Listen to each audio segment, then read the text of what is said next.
Hey, what you guys are about to see is my answer to a question that was posted on Patreon by one of my patrons, Luca. It's really great when you guys can ask me a question on the public page of Patron, and when I get a really good one, I'll answer them like this. It's also very easy to become a patron. You can see the link to that in the description. And this is a question from Luca from Brazil.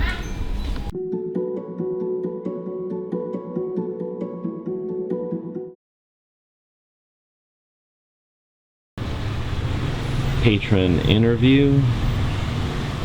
You ready? Okay, go for it, baby. Hey, so I got a message on Patron yesterday from, I think, Luca. I don't know how to pronounce Brazilian names, but Luca from Brazil.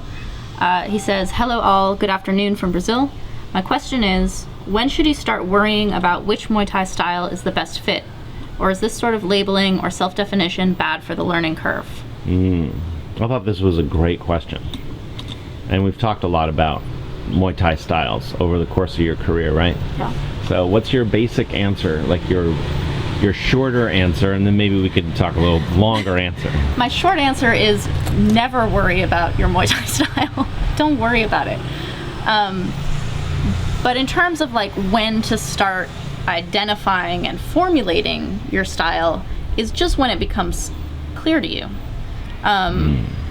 For me, because I'm small, my teachers were always like, you need to be really fast and like in and out and dancing around and all of these things because I'm small. And so the style was put on me because of my body type. And I really struggled because that's not something that feels good to me. And so I thought there was something wrong with me that I like couldn't do this style.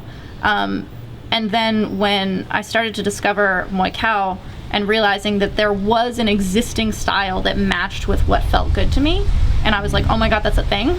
It felt really good. And I don't think that even at that time I started identifying as or even carving the path towards Muay Thai. It was only acknowledging that that was a thing and that there were prolific, amazing fighters in it that I could then look to and be like, yes, that feels good. And then you had a trainer who at some point in Thailand was like, I think you're an inside fighter. Remember Taewin, wasn't it? Taewin? Or is that Dang? I think it was Dang. And I guess the time you should worry about your style is when someone is trying to shape you away from it unnecessarily or in a way that doesn't feel good to you. Your strong points and your tendencies and your nature will reveal itself more and more the better you get. And there are really good trainers who identify that and see that, and they're like, let's nurture that and then also fill you in this other way rather than always trying to direct you in one way or the other. And I think that just identifying your own strengths. Sakman Khan said to me, you will do the things you like. So if you do a move and you like under it, pressure, you will do that one. If you don't like it, you're not going to do it. Yeah. Like if you don't love middle kicks, you're not going to throw middle kicks, even though they score really high. Yeah. If you don't love clinching, you're probably not going to grab in the clinch. Well, So- one of the difficulties students run into is that a lot of times fighters turned coaches will teach their style Because it's all they know. Because that's what they know. And that's not only what they know, but it's what they like. Yes. And what they associate with Muay Thai. And they've done some significant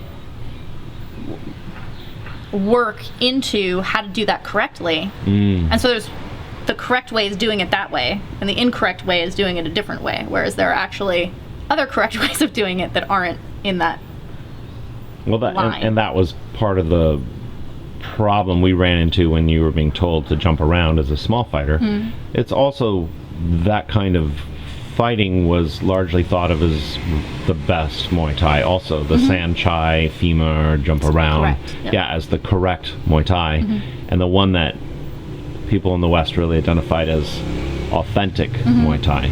And to learn that there was a kind of pressure, physical, cardio style was a revelation to us. Now we talk about Muay Thai all the time. I think the internet is full of it, but at the time it was not even talked about very much. And it's interesting too because I strongly identify with Muay Thai. I'm definitely Muay Thai. And Karahat, who has a history of Muay Thai and a Muay Thai heart has me moving in one way, and I like it. It feels good to me as a Muay Thai fighter. And Krunu wants me more linear, which is definitely way more Muay Thai, but I like the movement that I gravitate towards the movement that Karhat has me moving. So maybe the advice is don't worry about your style, right? Ever right? But maybe spend some time thinking about the things, the distance that makes you feel good. Like if you like being out of range and having longer weapons, then maybe a teep-oriented style, a more femur style, more defensive style might be for you. If you feel safest close, locking up, then maybe a clinch or Muay Thai style is good for you. Like maybe from the beginning start thinking about where do you feel comfortable instinctively. And then you can always work on the other things you feel uncomfortable with to round yourself out, right? And then you mentioned something about like finding fighters that in that style. So watch fights, right? Yeah, and yet they will call to you, like you get excited by certain things, and it's pretty clear, like the things that you like. I usually bring things back to music. I really see a lot of comparisons between Muay Thai styles and music. There is definitely a sound to rock and a sound to metal. It's like metal has these 4 chord changes and rock has these 6 chord changes. But you got prog rock that kind of like pulls those together and it became its own sound.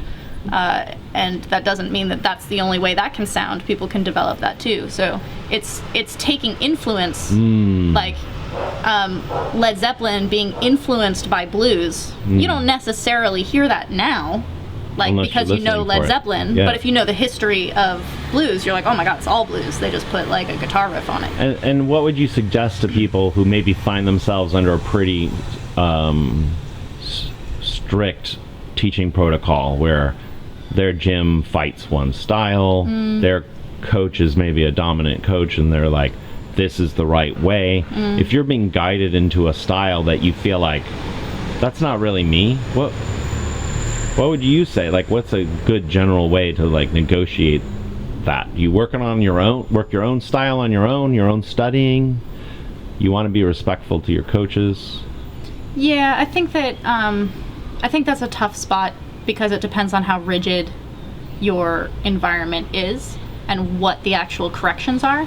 Because you can have like a super hardcore correction on like how you lift your front leg on your way in as a block, and maybe you're not a super fan of this, but you can play with it until it feels like something that you kind of like you've kind of riffed on it until you can kind of feel it.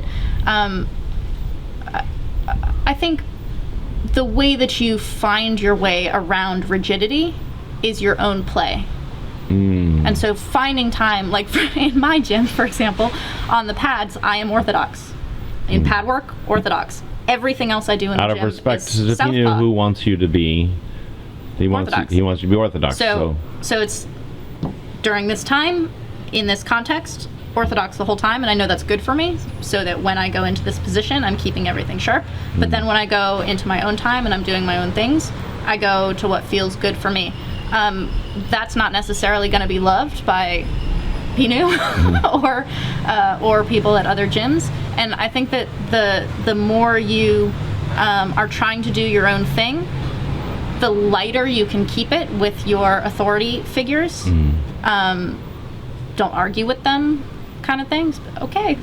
And I like the idea of also always making room for play. That's a big deal in Thailand, is to play with your style, play in sparring, play in shadow.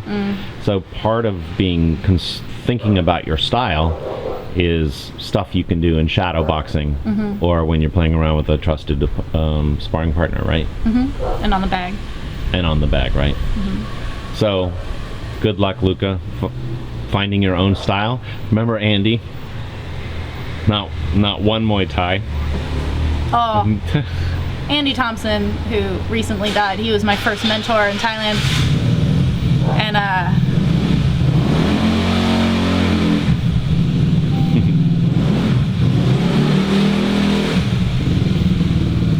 he talked about Muay Thai and the learning process as Like, you go to school and everyone learns the same language, everyone learns the same lesson, you learn how to spell awkward the same way. But the way you use it, or there's only one Muay Thai, but there are millions of Muay Thai because each person has their own that composite into what is Muay Thai. Like, it's not this one thing that everyone adheres to. Instead, the whole flood of it is made up of the droplets of who we all are, which is so beautiful. Andy was very cool. Yeah, thank you, Andy. Yeah, thank you. Hey, so what you guys just saw was my answer to Luca from Brazil. He's a patron, and he asked me a question on my patron page. I love this. If you are a patron, you can ask me questions, and when I get a good one, I will definitely look to answer it publicly for everyone, because I think these things are interesting to talk about and fun. So you can become a patron at the link in the description below.